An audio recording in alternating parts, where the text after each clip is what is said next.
So my mom and I are going to attempt to take the posters down and move just a lot of crap out. I'm going to leave this video in because they are prone to be accidents.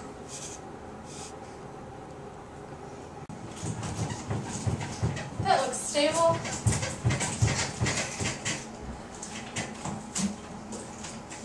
About the Blues Brothers poster. That, putting up that one, the reason why it's kind of crooked, the side that's further down, that's how I broke my first bookcase, because I stood just for balance on my bookcase and ended up going through the bookcase. Don't buy bookcases from Walmart. They're going to fall apart. For $22. Yeah. Okay. I just have to show how much tape I had used on this poster. Because it really was, oop, I took some, the ceiling down. Oops. Oopsie. Oops. So, that poster did not like sticking to my wall, so this is how much tape I used. That's my hand. But it stayed up all year. Yeah, here it is. Yeah, I use a lot of tape. So what, I'm Polish. Kind of like a guy wrapping a Christmas present. Yeah. They're kind of like how I wrap Christmas presents.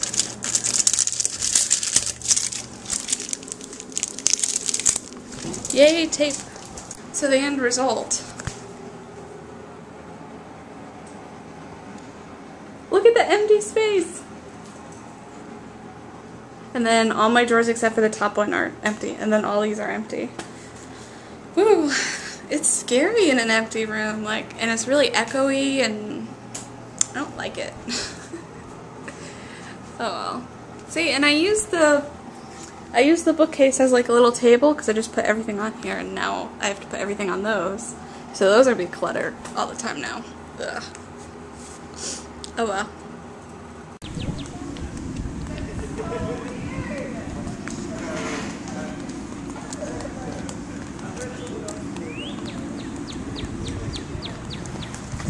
One thing I can't deny is that Stetson is pretty. So I picked out just a few quotes to use in my essay. There's actually more from Let the Right One In.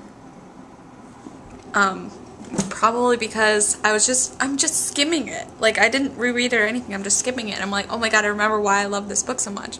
It's really awesome. Definitely read it. Except mine, it's actually not too bad because it was, before I was, I don't know, I don't think I liked writing in this book because it was a good book. But there are some points in this book that are just like, a whole page is just written all over. So, yeah. This one isn't annotated very badly or much. And then the other book is How to Read the Air, which is not. And then, I only have a few from that one. Because even though that one is kind of what gave me the idea to write this paper about unreliable narrators, I just don't like it. So it's going to be hard to write. It's going to be hard to write a paper on a book that I don't like, but I'm bashing it in my paper, so. Because I'm basically, this is what I'm thinking, but I won't know until I'm done, obviously. But I think what I'm going to do is set up unreliable narrators and their purpose and how to take them. And I actually have an article on Fight Club. But Let the Right One In is kind of like Fight Club, where if you read it a certain way, that Oscar is kind of imagining Eli as his kind of alter ego, kind of how the narrator in Fight Club imagines Tyler Durden as his alter ego that can do things that he can't, and it's the same exact thing in this, because Eli, or Eli, the vampire in Let the Right One In, can do things that Oscar can't do. Like, he can take care of the bullies that bully Oscar, that Oscar just can't do, or whatever, so. It's basically a fight club, a vampire fight club. Whereas Let the Right One In, it's just a guy who makes up the life of his parents and writes in his parents' perspective, but it's like, I imagine my mother would do this. And then another thing is like, well, there are two things I can do with the narrative here. I can make my mother do this, or I can make my mother do this. Da-da-da-da-da. And it's like, it just doesn't work like the way Let the Right One In does. So I'm basically somehow going to argue that the unreliable narrative of Let the Right One In is superior. That's my mother. Also, before I forget, today is April 29th of 2011, which means I have gone 3 years and 8 months without soda. That's a huge accomplishment for me. I started this the beginning of my senior year in high school. Actually, it was kind of just on a whim, because one of my friends that I talked to online, Abby, she was like, oh yeah, I haven't had soda for a year, or whatever it was then. And I was like, you know what, that sounds like a good idea, because I wasn't like hooked on soda, but I did drink a lot of it. It was mostly, I loved root beer, and I loved, well, I mean, I drank a lot of Diet Coke, because that's what was kind of always in my house. But I loved root beer, cream soda, orange soda, basically everything. And at my worst, I drank probably 4 cans a day or something, I don't know, whatever it was. But I mean, I was never a huge soda drinker, but I always kind of had soda. So I just kind of, on a whim, was like, you know what, I'm going to try going without soda. Kind of like how I was just like, yeah, I'm going to try vlogging, and we'll see how long this lasts. So yeah, 3 years and 8 months. I have had probably only 3 mishaps, but I've never actually drank soda. Like, one time it was an accident. My dad switched my mom's and I's cups, or he switched our cups, and my mom had Diet Cup. Let me start that over. Because one time we were at, I don't know what restaurant, my dad, my mother, and I.